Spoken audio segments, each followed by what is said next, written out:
में कोई भी चीज अगर कम रहेगी तो ऑटोमेटिक महंगा हो जाएगा। देसी गाय आप जाके खोजिए जापान में तो बड़ी महंगी मिलेगी, वहाँ देसी गाय नहीं है, वहाँ सब जापानी गाय है, सब इंग्लिश बोलती है सब। अब भारत 400 ml दूध उपलब्धता जरूरी है बैलेंस डाइट के लिए यहाँ पे, लेकिन आज भी भारत पूरी दुनिया में सबसे ज्यादा दूध उत्पादन करता है, लेकिन जनसंख्या इतनी है कि हम लोग अपने कुल जनसंख्या को पर डे दूध भी उपलब्ध नहीं करा पाते। हरित क्रांति का दूसरा नाम ऑपरेशन फ्लड। इसे किसने चालू किया? वर्गीज कुरियन। किसने चालू किया? वर्गीज कुरियन। वर्गीज कुरियन ने क्या चालू किया? श्वेत क्रांति। श्वेत क्रांति दूध उत्पादन को बढ़ावा देने के लिए वर्गीज कुरियन ने क्या प्रारंभ किया? श्वेत क्रांति।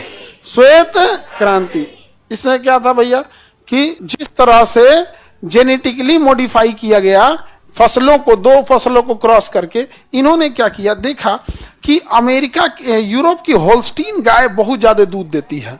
होल्स्टीन गाय बहुत ज्यादा दूध देती है, 100 लीटर दोनों टाइम मिला के कितना दूध देगी? 100 लीटर। लेकिन उसको ठंडा वातावरण चाहिए, एकदम कश्मीर टाइप का जगह, ठंडा। यहाँ हम लोग पालेंगे तो एसी में रखना पड़ेगा उसको, कुल पैसा बिजली बिल भरने में चल जाएगा। जेनेटिकली तो बताइए होल्स्टीन दूध तो देती है लेकिन भारतीय वातावरण में नहीं रह पाती। भारतीय वातावरण में रहने के लिए फिजिशियन गाय सबसे सही है, ठीक ठाक रह जाती है फिजिशियन गाय। तो इसने क्या किया ना, देखा कि ये दूध देती है, अब फिजिशियन गाय वातावरण में रह जाती है, तो दोनों को क्रॉस करा दिया, HF बना दिया। क्या बना दिया? HF। अब भारत में सबसे ज्यादा दूध देने वाली गाय कौन है? HF। उसमें फिजिशियन का भी गुण है और होल्स्टीन का भी गुण। 55 से 60 लीटर दे रही है, करम फूटल रहेगा तो 35 लीटर दे देगी।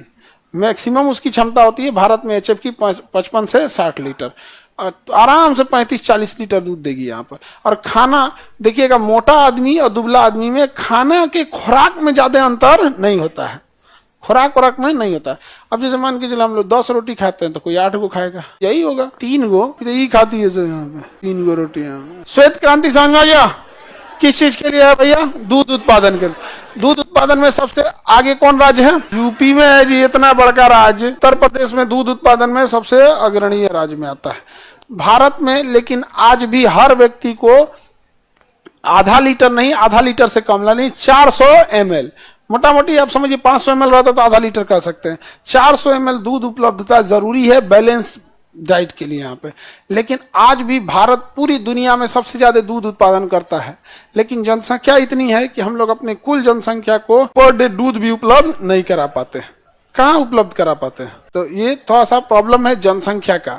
और एग्रीकल्चर में भी अब देखिएगा, अगर किसी के पास बस एगो HF गाय आ गई ना, एक ठो, तो गांव का व्यक्ति एक HF गाय को अगर पाल ले रहा है, आराम से उसके पास 30-35 लीटर, 2 गो रहना चाहिए, एगो बीसू के तो एगो लागल रहे। बीसू के ना मतलब नहीं समझ, इसकी गाय महंगी आती है। अच्छा, कोई भी चीज का प्राइस समझो कैसे होता है दुनिया में, कोई भी चीज अगर कम रहेगी तो ऑटोमेटिक महंगा हो जाएगा।